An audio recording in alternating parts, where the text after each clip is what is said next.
Hello, my name is Erin Anderson. I'm the Director of Programs and Advancement for the Autoimmune Hepatitis Association. I'm excited for all of you to meet AIHA member Robert Garrett, who has agreed to share his experience with the disease. Robert lives in Western Ohio, where he owns and manages a coffee shop called the Coffee Pot. Thanks for being here today, Robert. Can we start off by asking you to tell us when you were diagnosed with AIH and about the symptoms you were experiencing that eventually led to your diagnosis? You know, it's funny. It's that once I started the actual road to diagnosis, it seemed like it was pretty straightforward and happened pretty quick. But in reality, the more I learned about AIH and really autoimmunity in general, and about the common symptoms that usually go along with autoimmune issues, fatigue, joint pain, that kind of stuff. I realized I had been experiencing symptoms for years, and it was just something that I didn't really understand until I started getting abnormal labs showing up on like tests. I know I had my diagnosis was in 2018, April of 2018, but I know I had joint pain. Significant joint pain in my hands dating all the way back to 2011, 2012. I actually had an EMG performed on my hands to check my nerve and muscle, just because I had joint pain in my hands and they were cramping up. And I was all but 30, my very early 30s. And so it seemed a little strange, but I had an EMG and it came back normal and just didn't think much about it. And I just kind of dealt with it for a while. And then in 2015 was the first time I had any kind of abnormal labs show up. I was just on a regular doctor's appointment with my family doctor. And my liver enzymes were elevated. And he didn't seem super concerned, but they were elevated enough that he referred me to a gastroenterologist. Took a couple months to get into a gastroenterologist. Didn't seem like any rush on anything. I went and saw the gastroenterologist. He honestly didn't seem too concerned. He basically told me to change the type of medication that I was taking for my acid reflux and to come back in 6 months. And I was like, okay. And that was pretty much it. There was no mention of autoimmunity. There was no mention of really anything other than potentially changing my acid reflux medication. I was a few years into owning and operating my small business, and it was a very stressful time for me because nobody really seemed too concerned about it. I just kind of dropped the ball and didn't do the 6-month follow-up. I was, like I said, pretty young. I was very, very busy, had a lot on my plate. By all accounts, I was healthy. And so I just kind of moved on. Well, needless to say, the joint pain continued. I ended up started experiencing fatigue. Everything started getting just kind of a little worse. And I was at a regular kind of follow-up with my family doctor, and I brought it up again. He ran more labs. Obviously, my labs were still abnormal. My liver enzymes were higher this time. He then referred me to a different gastroenterologist. I actually, when it came back up, I asked to be referred to a different gastroenterologist because I just wasn't real thrilled about my experience with the first one. So I got referred to a new gastroenterologist. And from that point on, it was very quick, very straightforward. More labs, more abnormalities on my tests, did an ultrasound of my liver, and then eventually a biopsy, which then confirmed I had a stage 2 fibrosis. And then from there, that gastroenterologist referred me to a hepatologist down at the University of Cincinnati, because I don't know that he had anybody with autoimmune hepatitis. He certainly didn't feel comfortable treating, and he told me as much and referred me to an actual hepatologist 2 hours away. So I went there, they confirmed the diagnosis, and then I started treatment immediately. And what were your thoughts when they said you have this rare disease called autoimmune hepatitis? It's weird now because I've gone down the rabbit hole of research in autoimmune hepatitis and autoimmunity in general. And so everything is very, very clear and on the surface for me as far as sort of a lot of the terminology and stuff. But I remember when he first told me, and this was, like I said, 2018, so it was only 3 years ago. But I had him spell it out. I was like, autoimmune hepatitis. And, I had obviously heard hepatitis before and I'd heard autoimmune, but like, I think, he saw the shock in my face and he was basically like, yeah, I'm really surprised too. I did not expect this. And so this was before he brought it up to me before the biopsy. That's when he said, we have to do a biopsy to get an actual diagnosis. But, he did ran labs, checked my small muscle antibodies. And so really all the indicators, the kind of main indicators for autoimmune hepatitis were there. I don't drink really, I'll have like some wine or some cocktails and stuff, but I've never been a drinker. I haven't smoked in a long time. So there was just, I think when it came up with there were no really other real reasons for my labs to be what they were. And so when I saw that gastroenterologist, he really went down the road of checking for other ways and found the autoimmune hepatitis pretty quickly. But it was strange. I went out to my car.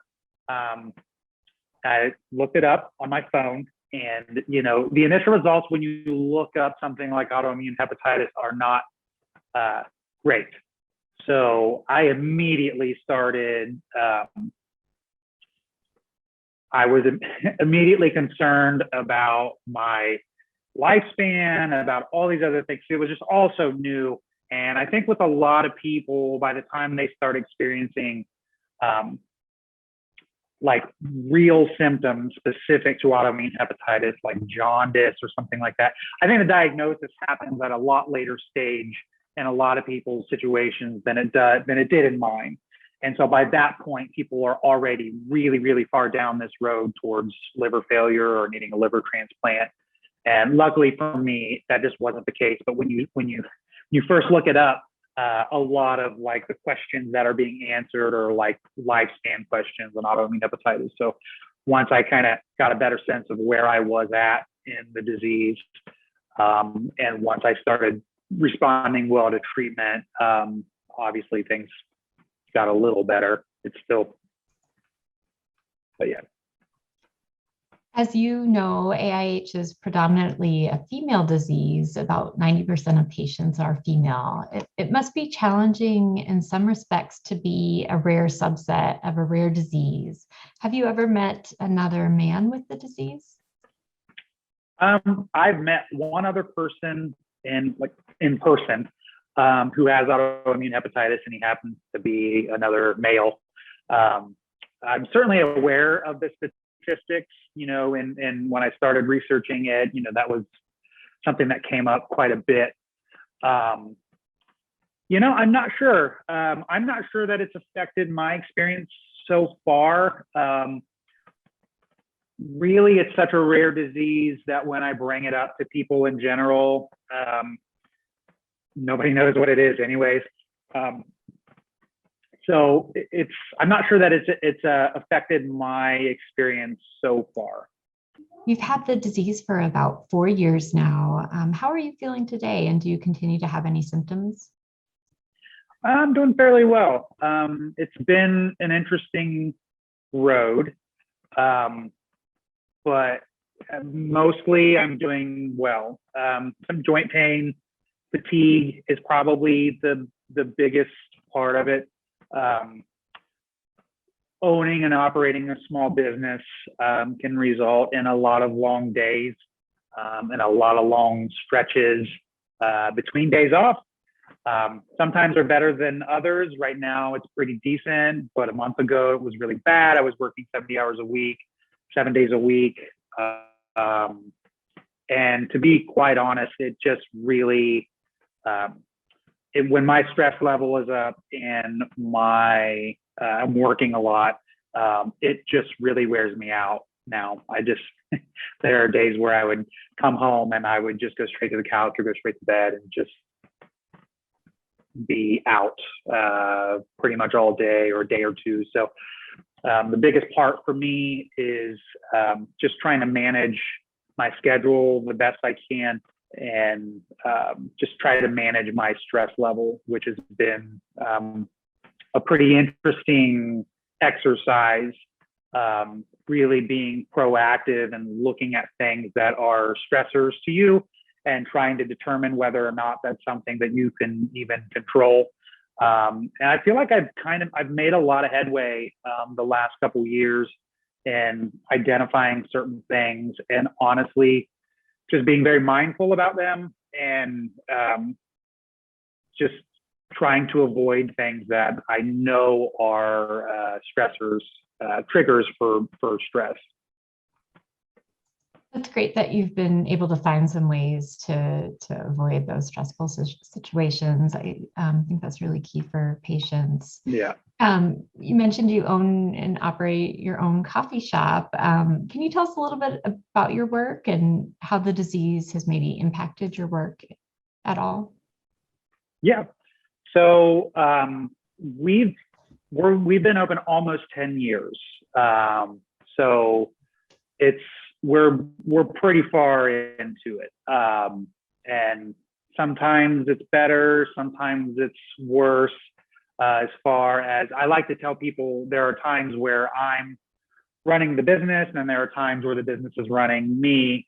And that really doesn't change from 5 years in to 10 years in.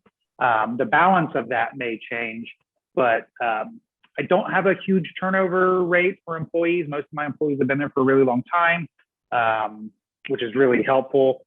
A lot of people in small businesses, especially with like a coffee shop, you're getting a lot of your staff is made up of people who are transitioning. They're high school students or recently graduated or college students. And I do have a handful of college students, but they've all been with me for a long time.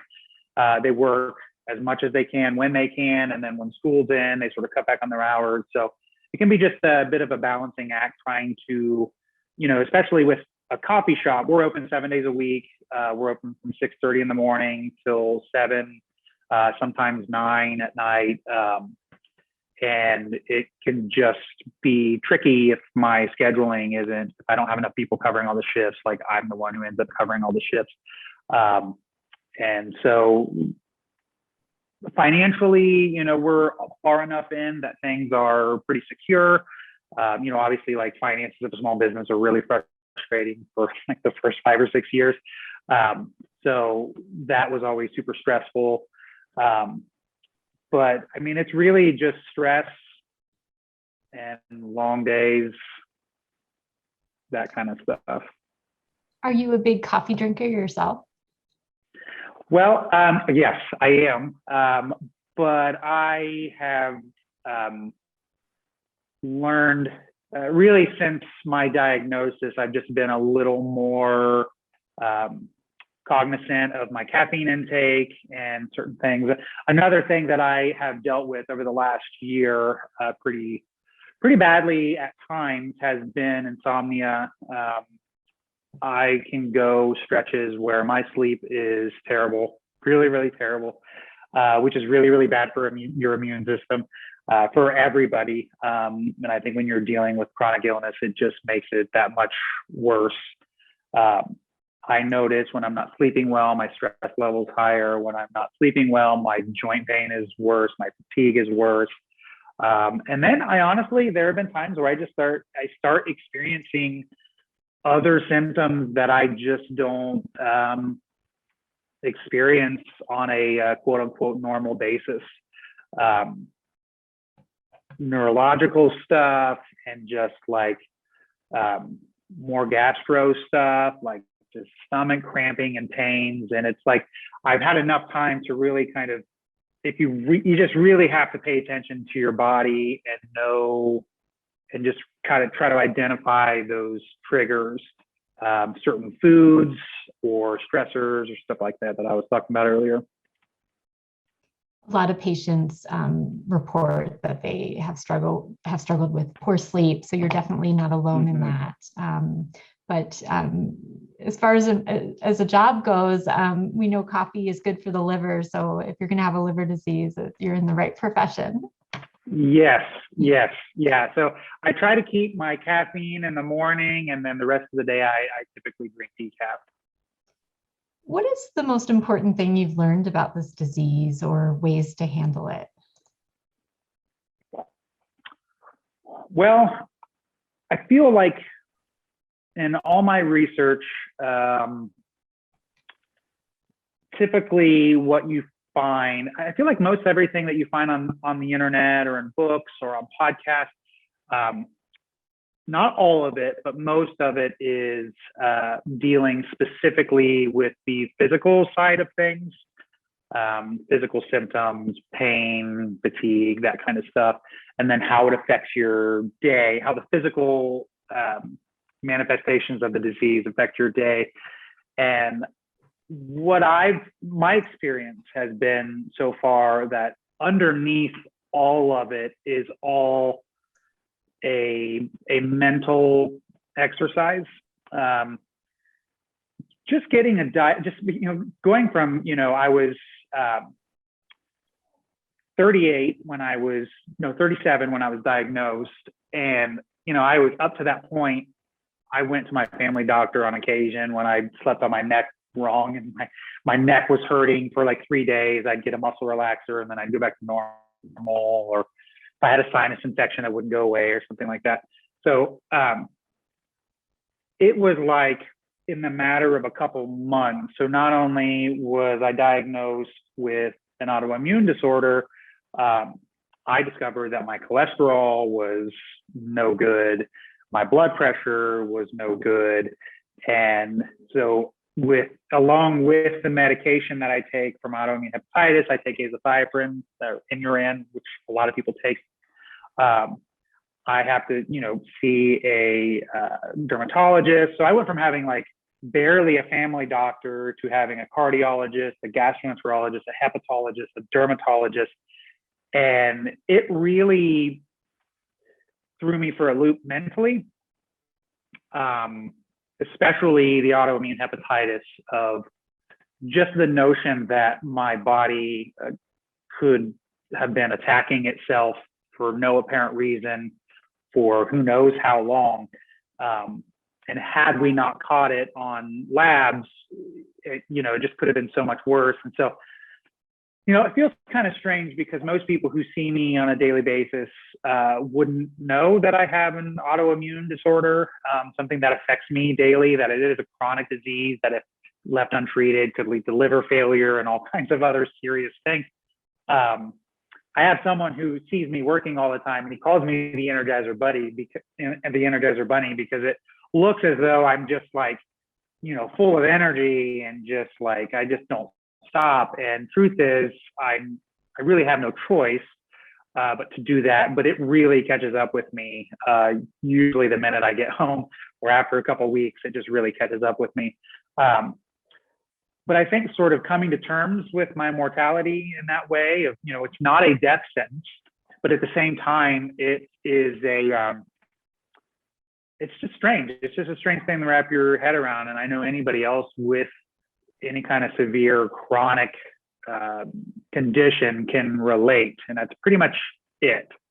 I would feel, I don't know, it's just strange. And so I think that those mental gymnastics of just sort of trying to wrap my head around that really led to a lot of stress that exacerbated my symptoms, and then just never experienced depression in my life.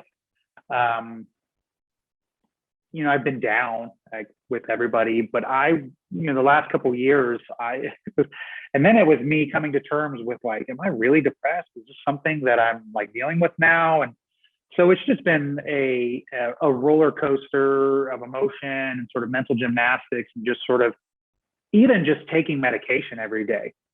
It's just little things like that, adjusting to that.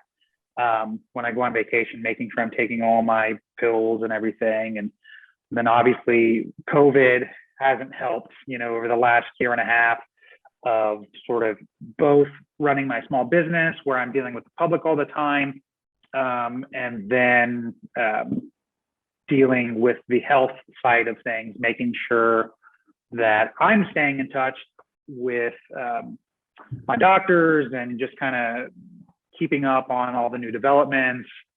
And autoimmune hepatitis has been great organization when it comes to that. All throughout the pandemic, releasing the videos with all this information has been super, super helpful.